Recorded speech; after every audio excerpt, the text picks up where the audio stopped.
आत येणाऱ्यांचे स्वागत करतात ती घराची दारे.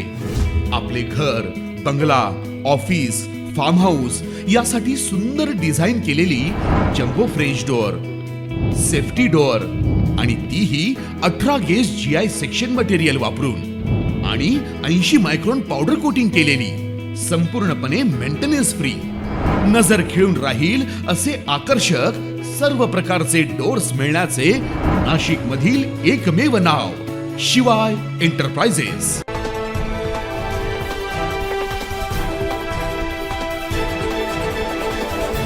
लोकसभेपाठोपाठ अत्यंत चुरशीच्या झालेल्या नाशिक शिक्षक मतदारसंघ निवडणुकीची मतमोजणी आज होणार आहे. अंबड येथील केंद्रीय वखार महामंडळाच्या गोदामात ही मतमोजणी प्रक्रिया पार पडणार आहे. प्रत्येक जिल्ह्यासाठी 6 याप्रमाणे 30 टेबलची व्यवस्था करण्यात आली. निवडणूक येण्यासाठी कोटा पद्धत अंमलवण्यात येते. पहिल्या फेरीत ठरल्याप्रमाणे कोट्याप्रमाणे मत मिळणारा उमेदवार विजयी होतो. मात्र कोटा पूर्ण न झाल्यास मध्यरात्री उशिरापर्यंत अंतिम निकाल लागण्याची शक्यता प्रशासनाकडून वर्तवण्यात येते. सकाळी 8 वाजेपासून मतमोजणी प्रक्रियेला सुरुवात झाली.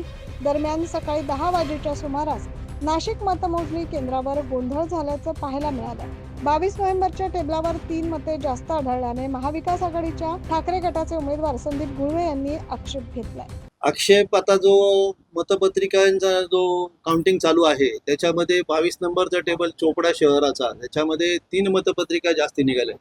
935 मतदान झालेलं आहे आणि तिथे मतपत्रिका 938 निघाल्या. त्याच्यावरती आम्ही ऑब्जेक्शन्स घेतलेले आहेत आणि गेडाम साहेब आणि सगळे जे काही अधिकारी आहेत त्याच्यावरती योग्य तो निर्णय घेतील आणि मग ती प्रक्रिया पुढे चालू करतील. विजयाची 100% खात्री आहे. आम्ही महाविकास आघाडी म्हणून एकत्र लढलोय. युतीमध्ये बरेचसे फाटाफूट दिसली. तिन्ही पक्षाचे 3 ठिकाणी उमेदवार उभे होते आणि महाविकास आघाडी म्हणून आम्ही सर्व एकसंघ लढलो. शिक्षक बांधव, शिक्षक संघटना सगळ्या माझ्याबरोबर होत्या आणि त्याच्याच कारणाने आमचा विजय हा निश्चित आहे. या मतमोजणीकरता 180 कर्मचाऱ्यांची नियुक्ती करण्यात आली आहे.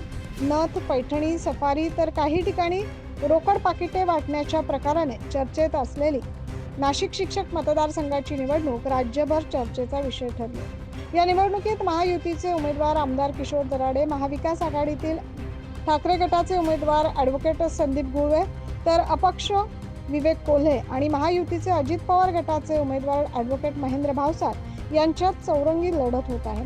या निवडणुकीसाठी 21 उमेदवार निवडणूक रिंगणात असून निवडणुकीसाठी 93.48% इतकं मतदान झालं. त्यामुळे चुरशीच्या या लढाईत कोण बाजी मारणार याकडे आता सर्वांचंच लक्ष लागलंय. Bureau report 9 news Maharashtra.